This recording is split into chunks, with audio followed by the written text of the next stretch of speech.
Welcome to Cardinals Cover 2 with Craig Grialou and Mike Jurecki. Cardinals Cover 2 is brought to you by Arizona Cardinals Podcasts. Visit azcardinals.com/podcasts. From the Dignity Health Arizona Cardinals Training Center, here's Craig Grialou and Mike Jurecki. So all they do is win. That's right. We're opening today's show with Texas Tech because, you know, MJ, it is the smart thing to do when your head coach, the alma mater, is in the national championship game. Texas Tech beat Michigan State on Saturday, and now will play Virginia for the national championship. So tip of the cap to Cliff Kingsbury, who, was in the building today. I don't know where he'll be tonight, though. Well, I mean, there's an option, I guess, but the other option is to watch it on TV. That's like true. He says, and he prefers to be by himself, and then get back to work like he does every day at 4 a.m. So, hey, it's worked so far. Listen, it's I know that we don't have the blue bloods, and give these teams credit because Texas Tech, not only can they fill it up, they play great defense, and then you look at Virginia. They were a team last year that got knocked out early, and they're able to make a run. So it's a little bit different, but I still think 3 or 4 million will tune in tonight. Absolutely, should be a lot of fun coming up a little bit later on here on this Monday. And with that, how about we take off on this edition of Cardinals Cover 2, tell you what's ahead on the show. Time to get back to work for the players. The front office and coaches have been working for a while now. There are 17 days until the draft. We talk quarterback and not just Kyler Murray. Plus, MJ puts the spotlight on LSU linebacker Devin White. And, of course, your questions via social media using the hashtag CardsCover2. Hashtag CardsCover2 using the number 2 to get involved in the show. We'll do that a little bit later on here this afternoon. But first, the news of the day. And yes, the players are back in the building. But first, some roster additions, and the big one is Rodney Gunter is back. The defensive lineman signed a 1-year contract, reportedly visited with the Packers a week ago, and here's a name that we've been talking about for a while now since the start of free agency, was not a part of the first wave, so we expected maybe second wave, third wave, and it was really, really quiet. But now a 1-year contract, probably a 1-year prove-it for someone who now will be entering his 5th NFL season, has been very, very consistent and very dependable, has not missed a game over his 4-year career, and coming off a career year in 2018 with tackles for loss, and, of course, sacks.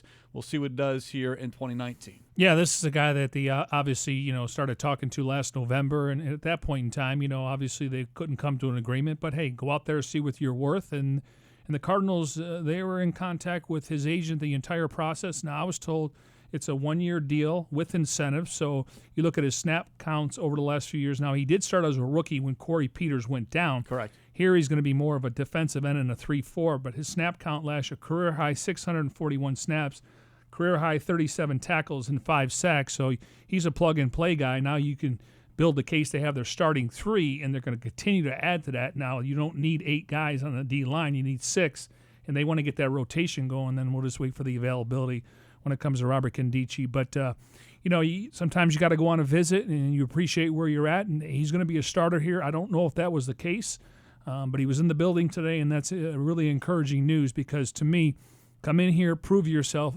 like you did last year, stack back-to-back good seasons, and then maybe you're sitting down signing that long-term deal because, Corey Peters is getting up there a little bit in age, still could play a couple more years. Condici, there's a big question mark. When is he going to be available? And then obviously going out and getting Darius Philon, he's under contract for the next few years. So you're starting to build a little depth there. And again, they could add that when it comes to the NFL draft, if not undrafted free agents and also possible free agents that haven't signed yet. Well, what was it, about a month ago, we were sitting here after that first wave of free agency going, okay, what do the Cardinals really need to start targeting? And we went to the defensive line because at that point, as far as guys that you knew were going to be here in 2019, the only name was Corey Peters because Condici is not going to be ready. I say not expected to be ready come week 1, coming off the torn ACL. But when we initially had this conversation, Gunter was still out there available, and Darius Philon had not been signed. And now, just in the last 2 or 3 weeks, you've added 2 starters to that defensive line to pair up with Corey Peters. Yeah, so in other words, you're not going to just rely on one guy. Imagine if they make a decision to take a guy like Nick Bosa or Quentin Williams, obviously they got to make a decision what they're going to do with the first overall pick, whether it's trade down and acquire more picks or don't get cute and make the pick that the guy you want. But they can continue to add to that. And to me, you don't have to force it now. Maybe in the second or third round. Obviously wide receiver is a position I think they'll try to address, whether it's at 33 or their second round pick. I want to say 65. So for the most part, I mean, you have some wiggle room, but you always want to look at offensive linemen. In this case, more offensive tackle.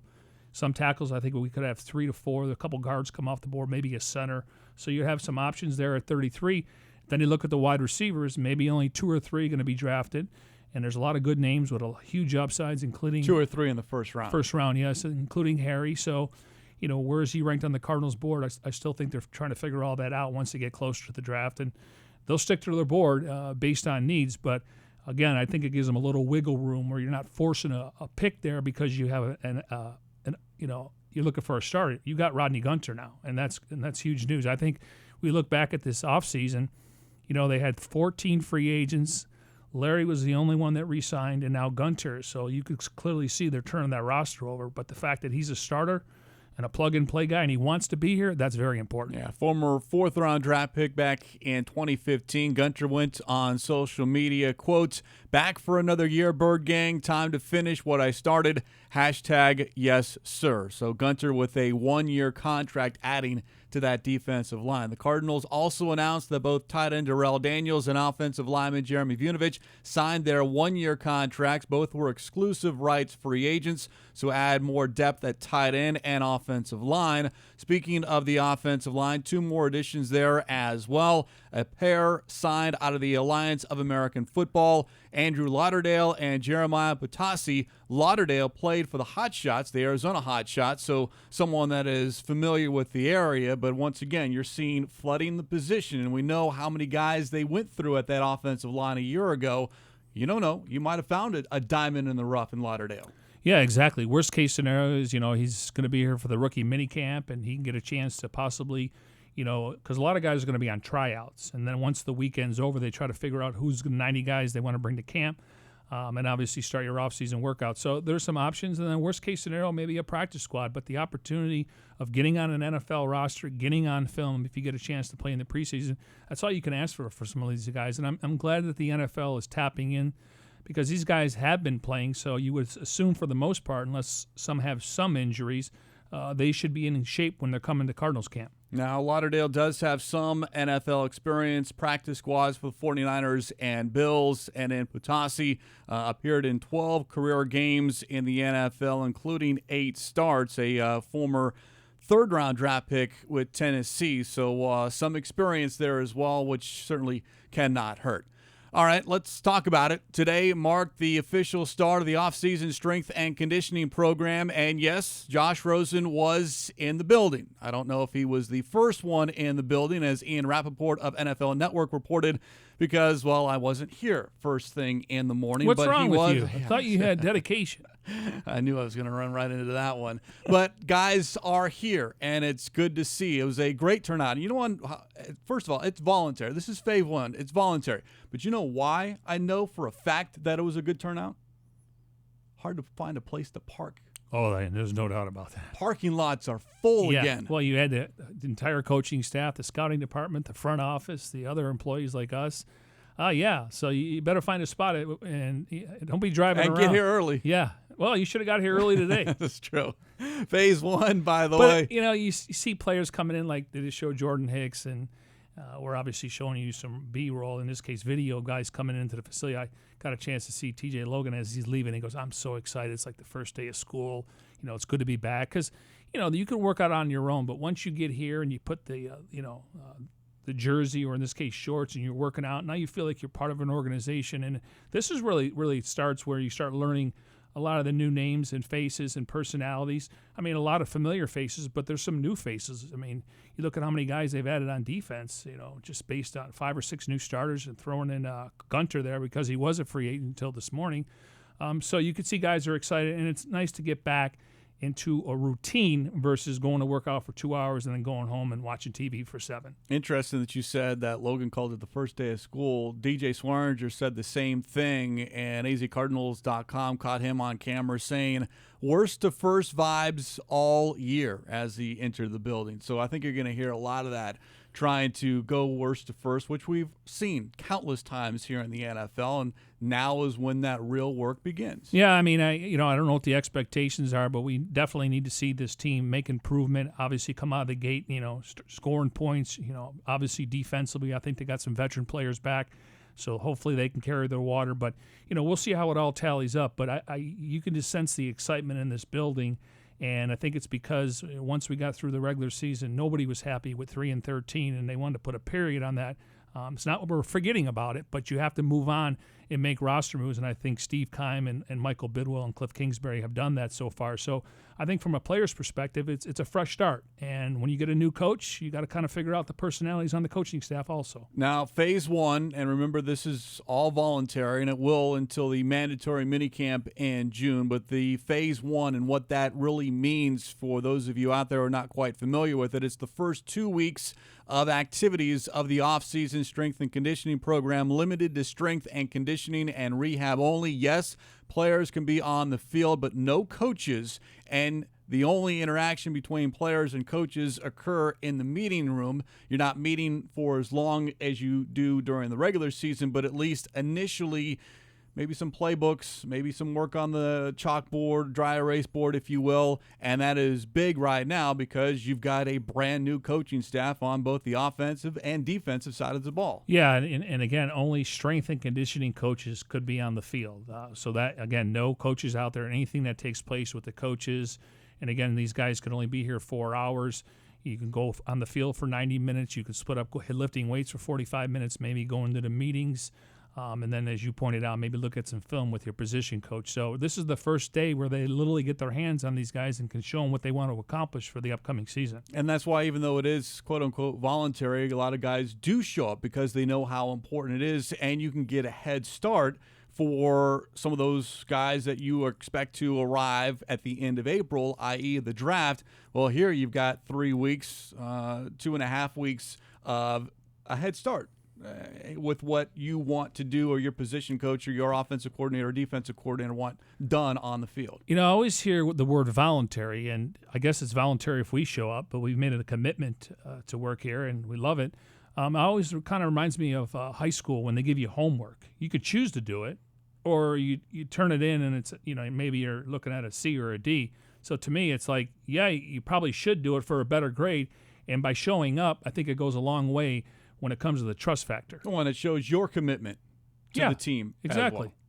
Yeah. So, I mean, the fact is that, I'm sure there's going to be days where some guy's going to miss just because, they normally don't have these guys here on Fridays unless we get to the rookie minicamp and the mandatory. So you really have Friday, Saturday, and Sunday off. So if you want to go to a wedding or get out of town and maybe your son or daughter's, going to the prom or graduation, you have some time. It's not like you're stuck here at the facility. So they make it to where players can obviously get away for the weekend. Absolutely. So April 8th, it all begins. And again, it is a day head coach Cliff Kingsbury has been looking forward to. Just, the more you can get around these guys, I haven't even met the team yet, and so just them understanding what we're about, them learning to trust us and know where this thing's heading. And so I think the more time you spend with those guys during OTAs, they can learn how you coach, learn how you do things.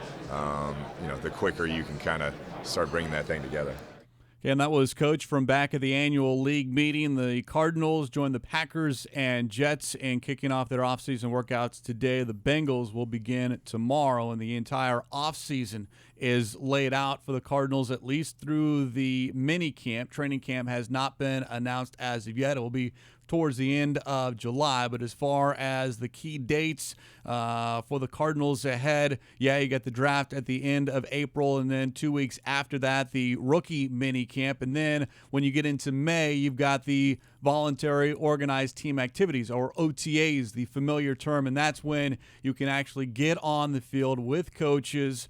Initially, you can't go offense versus defense, but then as you progress towards minicamp, yeah, you can go offense versus defense, just you're very limited in the amount of contact that you can have between those groups. Yeah, and they usually try to spread those OTAs out over 3 weeks. Usually it's 10 practices. So 1 week they'll go heavy 4, and then 3, 3, and 3. And that's how you get to 10, according to my Niagara Falls math. But very good. And rookies will be here probably to the end of June. They can hold them here as long as, and a lot of guys, learning a new system, et cetera, where they don't feel maybe intimidated asking a question in a meeting because they should know the answer. Unfortunately, they're just learning the playbook for the first time. So that's, and then these guys will be off middle of June until the training camp. And so that's about 6 weeks where you want to keep in shape. And that's really the only time that the coaches and everyone can get away and kind of recharge their batteries before training camp starts. Yeah, the mandatory minicamp June 11th, 12th, and 13th for all players, veterans, and, of course, the rookies as well. Now, the one player who did not report today and will not because, well, he retired, and this actually happened I was late like, who do we miss? Friday afternoon. Linebacker Gerald Hodges announced his retirement. It was late in the afternoon, went on Twitter, quote, "Thank you, NFL. As of today, I am officially retired," unquote. Former 4th-round draft pick of the Vikings in 2013, of course, was here with the Cardinals last season, played every single game, started 6 games, and had 55 tackles, and really was one of those guys, much like a Josh Bynes, who came in and found a home immediately, just because maybe you lack the speed, the quickness, or the strength or whatever, but when you're a veteran, you kind of know and make up for all of those things as far as the skill set. But he was someone that the coaching staff a year ago trusted, and he performed very well. Yeah, I thought he was really good in the run game. Now, clearly you don't want him guarding tight ends down the field, but that's about matchups, and if another team sees that, they're going to exploit it. But I thought he really helped him out when Bynes went on the shelf and missed the rest of the season. He got a chance to come in here. They were fluctuating him and Buck a little bit, and then Hassan Reddick. So, for the most part, great guy in the locker room. Nice career for him. And it's got to be tough knowing that, in the back of his head, I was in the league last year, and here he is retiring, but he knows what's best for him and his family. So he was always easy to deal with, and I wish him a lot of luck in the future. Absolutely. Gerald Hodges retiring, so wish him and his family all the best. As we continue here on Cards Cover 2 on a Monday afternoon from the Dignity Health Arizona Cardinals Training Center, and, of course, broadcasting in our Bose QC35. Just go to Bose.com for more information. And a reminder, if you ever miss a show, you can download as a podcast via Apple Podcasts, Google Play Music, SoundCloud, or TuneIn. And don't forget, all of your favorite Cardinal podcasts can be found at azcardinals.com/podcasts. All right, now turning our attention to the draft. We are inside about 3 weeks, a little over 3 weeks to go, 17 days. But if you want to talk just work-wise, it's No, 3 weeks. Not 3 No? weeks. 17 days. Okay, inside of 3 weeks. Yeah, okay, All right. that's better. That's better for you? That's more All right. accurate. azcardinals.com continues its The One at One series, looking back at the last 30 number 1 overall selections and that player's impact on the team and the league. Since our show on Friday, Darren Urban and Kyle Odegaard went back and revisited 2002, 2003, and today, 2004. All of those draft picks, all quarterbacks. They went in order: David Carr, Carson Palmer, and Eli Manning. Of course, everyone knows Carr as the quarterback who got sacked the most in NFL history, so that didn't pan out for the Houston Texans. Carson Palmer was Cincinnati, and then, of course, resurrecting his career and sending the Cardinals to the NFC Championship game. So that certainly worked well with him, and he was someone who was able to sit and wait before he was actually thrust into a starting job his second year. And then, of course, Eli Manning, and the story there is what happened on draft day. He was the number 1 overall choice of the Chargers.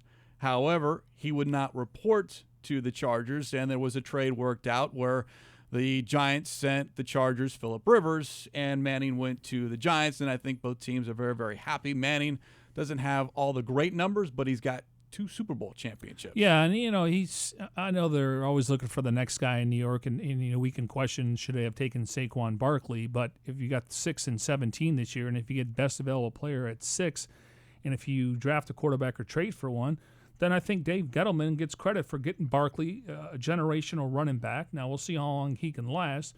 Obviously, they got to get some more weapons for Eli when you trade a guy like Odell Beckham. I like their tight ends there. I'm curious to see with the offensive line. But the news out of this, though, is that Larry Fitzgerald was a 3rd overall pick. Yeah, and I know you've always said that even if the Cardinals did have the number 1 overall pick that year, which they didn't thanks to fill in the gap. I'm waiting. Oh, I thought you were going to fill in the gap thanks to Nate Poole. Nate Poole, Josh McCown, yeah. That Fitz would have gone number 1 overall. Denny maintained, I'm taking the best player in the draft. And again, we've talked about it. You had Roethlisberger, I think he went 11, and you had Manning and Rivers. It was a very good quarterback class. Very good quarterback class. I mean, you're looking at possibly 3 Hall of Famers. I mean, right now, I don't think there's any question. Yeah, I mean, Rivers, he may not be a first ballot, but I don't get caught up in that. If he's a Hall of Famer, he's a Hall of Famer. Roethlisberger has 2, more of a pedestrian in his first one. I think it was 11 for 14, but hey, he didn't turn the ball over. They got that huge run by, I think it was Willie Parker in the Super Bowl, and then, of course, he also won in Detroit when that was Jerome Bettis' last game. But I think you're right, 3 Hall of Fame quarterbacks when it's all said and done. And, of course, a Hall of Fame wide receiver when he decides to I believe he'll be a a first ballot. You believe so? Yeah. Pretty confident? Yeah, I'm confident. I'm being facetious well, here. I'd have to look at the class, but I'm going to put him in there already without looking at who retires in the next 5 years. You're going to have some other names. But, again, I think Rivers will be in, but Manning and Roethlisberger, I think, are first ballots. Yeah, it's been a lot of fun going back the last 30 years at the number 1 overall selections. Darren Urban and Kyle Odegaard do a great job. azcardinals.com. A lot of quarterbacks, huh? Yeah, well, hey, that's kind of been the norm. About more than half what's the saying? have been quarterbacks. If you don't have one, you don't got a chance. That's right. Absolutely. So with that in mind, more quarterback talk with regards to the 2019 NFL Draft. And with regard to quarterback specifically, here are Paul Calvisi and Darren Urban talking about the quarterback position with regards to the 2019 NFL Draft. All right, the QB question. There is one atop this draft. Paul Calvisi, Darren Urban, Draft Primers 2019. Either the Cardinals take Kyler Murray number 1, or they trade the pick to someone who's going to take Kyler Murray number 1. Agree or disagree? It feels like that because the quarterbacks almost always go first, but you just never know. And I would think ultimately when it comes to Kyler Murray, he's such a wild card in this draft. Would I be completely shocked if the Cardinals or even somebody else traded in there to get a Nick Bosa or somebody? Not necessarily. All right, so the media likes to say that Kyler Murray's a perfect fit for Cliff Kingsbury's offense. Kingsbury says, no, the media's got it backwards. We're going to fit our offense to the quarterback. I think every time Cliff Kingsbury has talked about the quarterbacks, whether it's Kyler Murray or Josh Rosen, he's been very complimentary of both of them. So when I hear, Cliff Kingsbury has talked up Kyler Murray, all this, he does the same thing for Josh Rosen. And I do believe that this team would be comfortable with Josh Rosen as their quarterback, and I think that's one of the things they're figuring out as we get closer to the end of the month. And I do believe Josh Rosen will be a very good quarterback in the NFL. Here's the other quarterback question. What could he be worth on the open market? To me, if a Drew Lock and a Daniel Jones are first-round picks, and especially Rosen's contract, which is very favorable in terms of caponomics, to me he's absolutely worth a first-round pick. It's funny to me looking at all the analysis, not only of Josh Rosen and what his worth might be, but also all these other quarterbacks that are in the draft. It feels like it's all over the board. You have some people really high on Josh Rosen comparatively. You have some people saying some of these other quarterbacks they'd take ahead of Josh Rosen. I think it's all individual team, and I think that's why draft weekend is going to be really exciting. Just takes one team for that number 1 pick. Will it be the Cardinals or another team? The first draft primer on azcardinals.com, in addition to videos as well leading into draft day. Kyle Odegaard and Darren Urban are also doing draft primers position group, and of course there was one on the quarterback written by Kyle, and he does this during free agency as well, breaking down different positions and then is there a high need, medium need, low need, and with regards to the quarterback draft, he wrote that there was a low need. Because if we're being honest, although we wouldn't know about it by all the talk surrounding this number 1 overall pick, Kyler Murray, Josh Rosen, but it is a low need because you've got Rosen as your quarterback and Brett Hundley and Charles Kanoff. So there's not a need per se. The question is, okay, is there an upgrade and that is the debate that is happening right now. Yeah, and you wonder if Murray doesn't go number 1 overall, whether the Cardinals make the pick or they trade down. I mean, is somebody trading up for Murray? Everyone thinks it's the Raiders. I still think they'll ride and die with Carr, but I think they want to get a new quarterback, move him to Vegas. So if Murray was if they made the trade, I think Murray wouldn't play right away. But if the record's not good, then you throw him in there. But I think they're right because let's be honest, the Raiders need players. They got 3 first-round picks. Now, if you go by the trade chart, it would cost you at least 3 first-round picks just to move up. Yeah. So I think they got more holes, and we'll see. Maybe they take a quarterback in the second round. It looks like we could see 3 or 4 quarterbacks. Murray, sounds like Haskins could be dropping, but again, it's just mock drafts. I think Drew Lock has put himself in the conversation, possibly at number 10 for Denver. I think Cincinnati wants to check that box. I think San Diego wants to check that box for the future, but San Diego's ready to win right now. So, and then I think you look at Daniel Jones because of the David Cutcliffe connection where he coached Eli at Ole Miss, and then he coached Peyton at Tennessee. He's a great quarterback. He was in a pro-style offense now. You look and go, why didn't he show more improvement? But he's a guy that's projected for the future, so maybe one of those teams that's not playing to play him right away. So we could see 4 quarterbacks come off the board. I'd be curious to see how many come in the top 10. Yeah, of course, the number 1 quarterback, at least everyone's projected number 1 quarterback being selected is Kyler Murray. And we discussed his NFL fit when we sat down with Pete Prisco, senior NFL columnist for CBSSports.com at the Scouting Combine. If you pop on that tape, the threat of his ability to run, which is great in college football, makes teams defend him differently. So when he takes the shotgun snap, makes the read inside, pops up and throws a pop pass to a guy wide open, it's not quarterbacking. You can't do that consistently because the threat of your running goes away. It always goes away. The older you get, you start out here. A guy like Kyler Murray will start way wide, right, with his ability to make plays. And as he gets older and he starts slowing down, it shrinks. And eventually, where does it go to? It goes to that pocket. And the question becomes, by the time it gets to that, can you play to that? And that's the unanswered question for him. People keep comparing to Baker Mayfield. Baker Mayfield ran for 200-something yards at Oklahoma. He ran for over 1,000. You defended Baker Mayfield differently. It was the same offense, but you defended him differently. You didn't have to bring the guy down. So Baker had to make tight throws. If you watch Baker Mayfield, he's an accurate quarterback. This kid isn't an accurate quarterback. If you look, a lot of his balls are high and wide and everything else. So there's no comparison between the two. Yeah, I was thinking here, when you look at that, if you had to rank the last year's class to this year's class, where do you put Murray and Rosen? Look, for me, I take Rosen. I'll be honest about it. I wouldn't put Murray. I put Drew Lock ahead of Murray.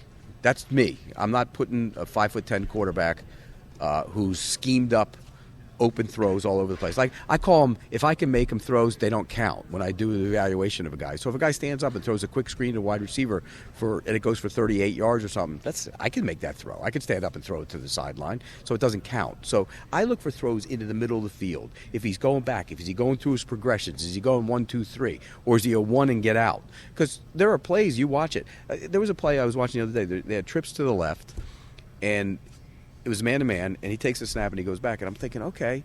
And then he takes off in the middle of the field and runs for about 40 yards for a touchdown. He's like, well, it was an electrifying little play. It was a design run. I didn't realize it. The running back comes into the hole and blocks the middle linebacker, kicks him out, and it was a great design play. But it's a play he makes with his feet. That's not quarterbacking. In the NFL, everybody's bigger, stronger, faster. You're not making those kind of plays. One of the few voices that we ran into in Indianapolis that was dead set in this debate, that was all in on, yes, you keep Josh Rosen, Kyler Murray. Yeah, if you want to take a flyer on him, but obviously not with the number 1 overall pick and not with the Arizona Cardinals because they have their quarterback. There are a few of those voices, not a lot, especially now that Kingsbury is the head coach of the Cardinals. If Kingsbury is not the head coach, then this conversation is not nearly as loud, and maybe we're not even having this conversation. But it is certainly something that has garnered a lot of attention because people are fascinated with the athleticism of Kyler Murray and now trying to project how he'll do, not just with the Cardinals and Kingsbury, but anyone in the NFL. Can he take a hit? Can he sustain a 16-game season? 20 if you count the preseason, and, of course, whatever postseason there is. All valid questions. And remember, he did it for 1 year at Oklahoma. And in his flirtation with baseball, that's still on the radar as well. Yeah, well, I mean, hopefully he's made that decision, and I'm sure whoever drafts him, they're going to make sure they get that contract done, and there's no baseball out clause there. So you're committed to football, and whether he plays for 5 years, I mean, a lot of it's going to depend on his availability and how productive he is. Only thing I agree with Prisco is you look at Baker Mayfield, his last year in college, he ran 311 yards, only 3.2 yards per carry. You look at Patrick Mahomes, who I think Murray could be a mini Mahomes. I know he's 6'3", Murray's 5'10". But to me, they run on the shotgun. They have the ability, the arm release, you sidearm, you can go over the top, you can spin the ball down the field. So I think he's got a little Mahomes athleticism in him. Lamar Jackson, obviously not a great pocket passer, but he's an effective runner. He was 6-1, got to the postseason, and they were limited when throwing the football. He ran for 1,600 yards. Murray, he had over 1,001 yards, on 140 carries, 7.2 yards per carry. And I'm not saying he's going to do it at the next level. 12 rushing touchdowns. Now, my comp is Mike Vick. Mike Vick, his last year in college, 617 yards, averaged about 6 yards a carry, 8 rushing touchdowns. I think Murray he's not as fast as Vick. I think Vick ran a 4.25. If Murray ever runs a 40, maybe it's in the game when somebody's chasing him, I think he can run a 4.3. But pocket presence, accuracy from inside the pocket, he's an upgrade over Mike Vick. Mike Vick was able to sling the ball 60 yards down the field, but sometimes it was in traffic and the ball would get intercepted. But so running style, very similar. But pocket passer, much better. Well, and his ability to elude the pressure, elude the rush, and, of course, buy time. Like Mayfield, Russell Wilson. I'm not comparing because those guys are thicker. It's a skill set, though. Yeah, it's a skill set. And look what Mitch Trubisky did last year. Now, they are obviously relied on their defense, but they brought in Matt Nagy to run that offense. And, we'll see what they do with the running back position since they traded Jordan Howard. But they got talent on the outside. They got some weapons. So this is a new trend in the league. I understand the size, but pop in the tape. This guy threw 50 touchdowns last year. Now, there are other quarterbacks in this draft. Are you sure? We discussed some of them with Greg Cosell, senior producer for NFL Films and the co-host of ESPN's NFL Matchup. Him, too, at the Scouting Combine in Indianapolis. The issue with quarterbacks, and we all know this, is it doesn't matter how they're truly evaluated. They're going to go. That's just the way it works. Like I look at Dwayne Haskins, and to me, Dwayne Haskins is prototypical of sort of more of an old school guy. He's a pocket quarterback. I think his feet are a little leaden and wooden. I think he really needs to work on his pocket movement, which when you're a pocket quarterback is really critical. He's not going to run out of the pocket. That's not going to be his game. He's going to have to be a pocket player, so therefore you have to be able to navigate the pocket. Then you got Daniel Jones, who is intriguing. I think that there's a lot there that can still come out. I was actually talking to some people who are coaching him now, not as college coaches, but are coaching him now, and they tell me that they've worked on a lot of things and his arm is going to look a lot stronger. That's possible because sometimes arm strength can be a function of mechanics. If your mechanics get to be perfect, the ball can come out with a little more velocity and juice. He's an intriguing guy because he's a smart kid from everything I heard. His tape isn't great. You don't watch his tape and say, there's a first-round guy for sure. We know he's going to go in the first round. I think he could be a pretty good player down the road. And then who's the fourth one that's being talked about? Drew Lock.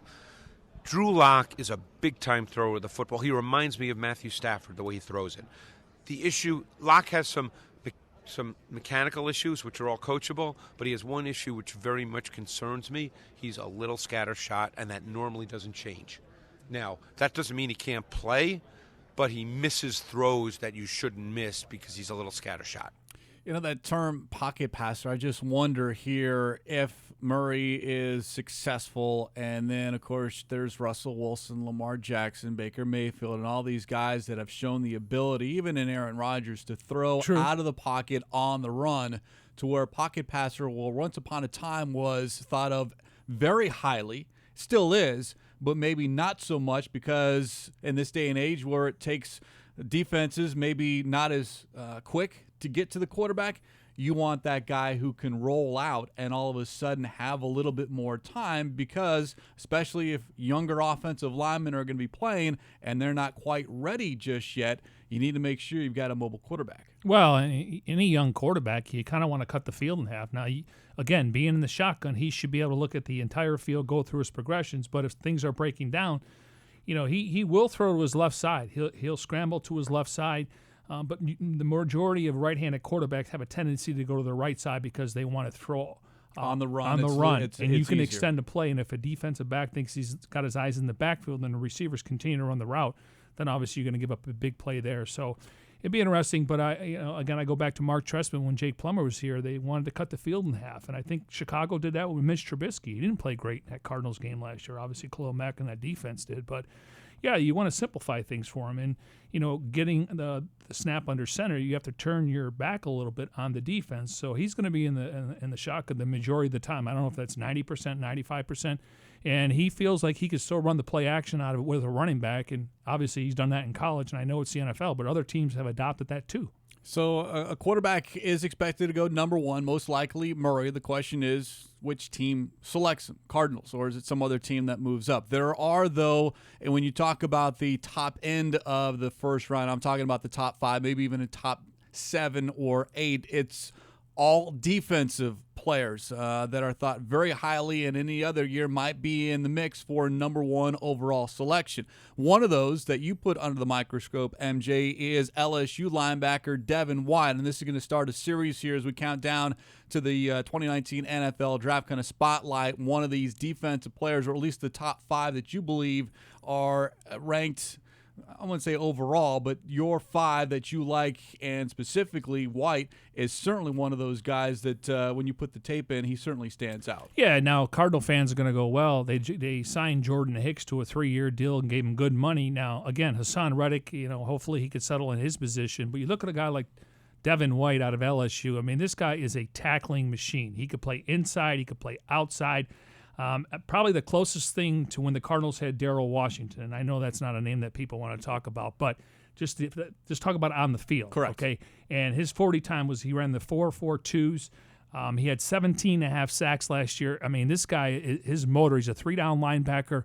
Now, if they trade down, he would be an option. Obviously, they got some other holes to fill, but he's one of those guys, if you want to go best available player, he shows up. And again, you can't get enough LSU, Alabama players from the FCC. I know that it's what they're going to do in the NFL, but this guy would look good in Cardinal red. It's just a matter of, I think he's a top 5 player, and it wouldn't surprise me if the Buccaneers took him at number 5, considering, it looks like Gerald McCoy could be on the block, and they lose Quan Alexander.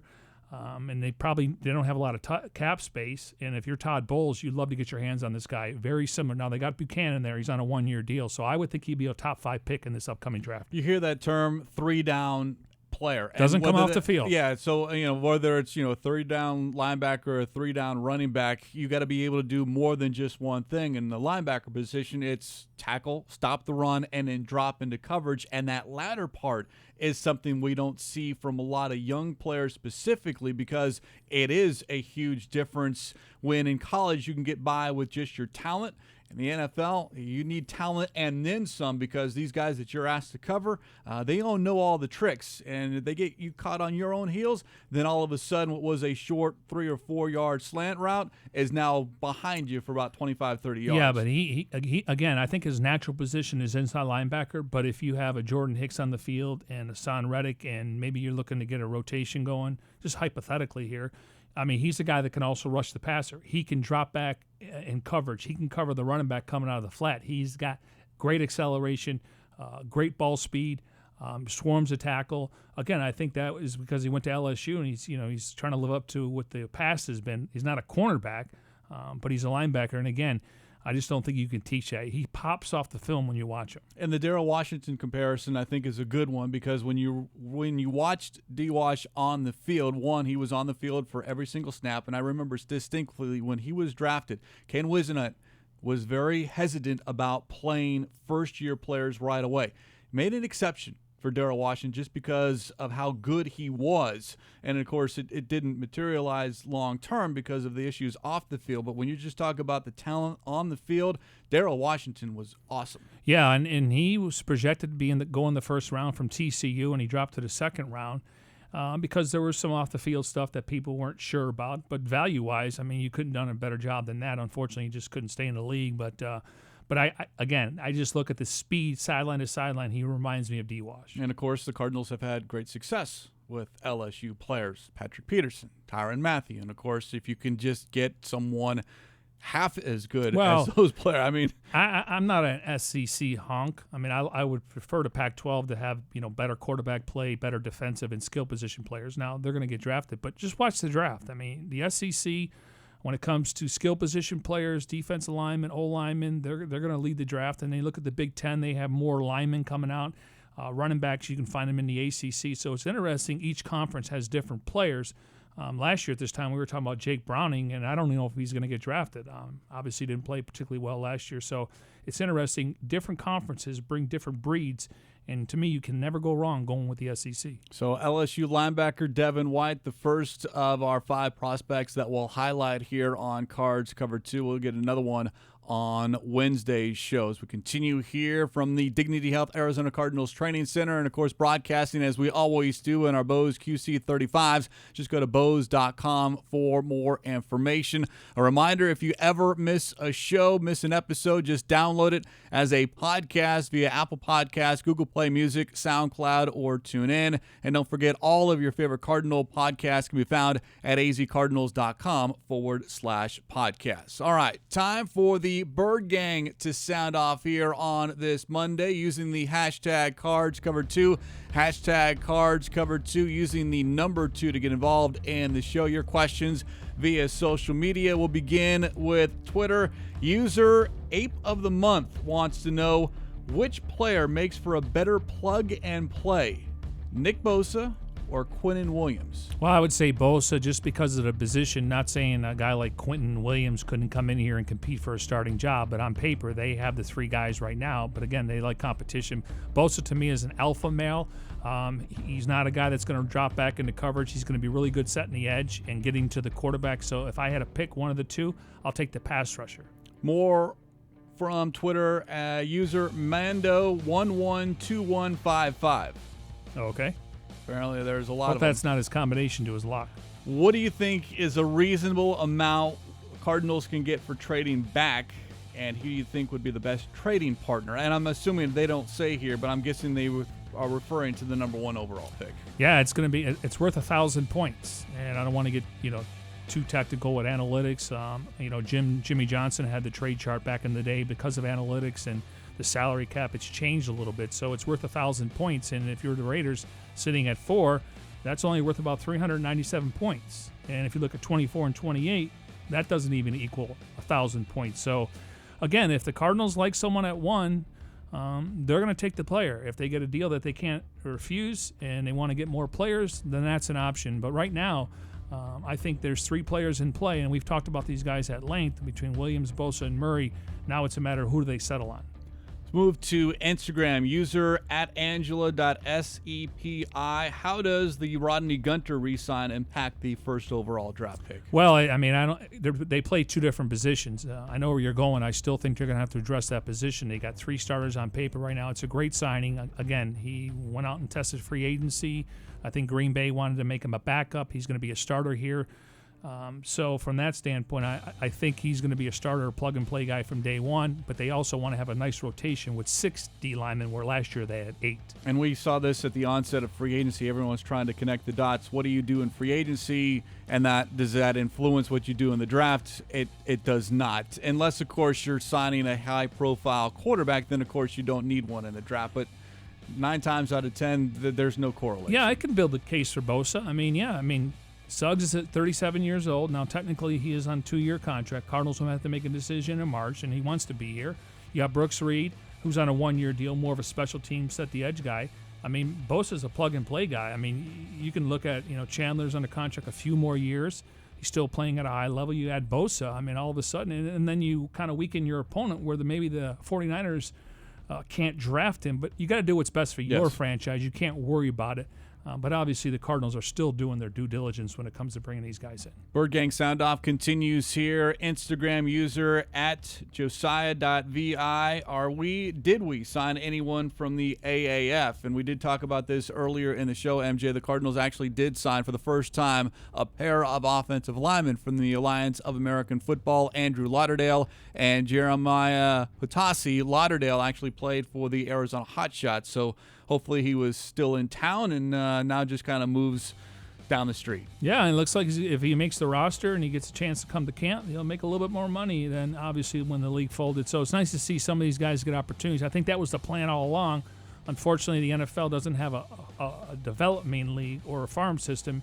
And obviously when it comes to the NFLPA and licensing, I don't think they wanted to touch that. And to me, if you're going to survive, you got to last at least 3 years. But it's good to see at least, I think, 12 to 15 guys have now been on NFL rosters. A little over a dozen. Yeah, exactly. So that's good news, and I got to assume they're in pretty good shape since they've been playing football since February. Last question from Instagram at KTI11 wants to know, Virginia or Texas Tech tonight? Well, I picked Virginia. Careful. I picked Virginia, Careful. But I'm already out of it, so I'm going to root for Texas Tech. I just think it's a great story, and yes, it's not Duke in North Carolina, but they had a tough road, and you're actually seeing some defense played from the Texas Tech Red Raiders. So I can't win, so now it's personal. I'll just go for Texas Tech. Well, of course, because you got to. Yeah, I don't have Number to, one, but I the choose most to. important. Yeah, I understand. One of the most important people in this building. I understand. Went to Texas It's not Tech. like I walked up there and had a Virginia shirt on today, a Cavaliers shirt. No, I didn't do that. I don't think anyone did. I hope not. Hope not. They won't be employed. And that's going to wrap up this edition of Bird Gang Sound Off here on this Monday. Appreciate everyone reaching out again. The hashtag Cards Cover 2. Hashtag Cards Cover 2 with the number 2 to get involved in the show. We do that every Monday, Wednesday, and Friday. And with that, we're going to wrap up this edition here of Cards Cover 2. Special thanks to those behind the scenes, Tim Delaney, Jim Alejandro, Devin Henry, Jackson Sipes. From my partner Mike Jurecki, I'm Craig Grialou. MJ and I say, go Texas Tech. We'll talk to you on Wednesday.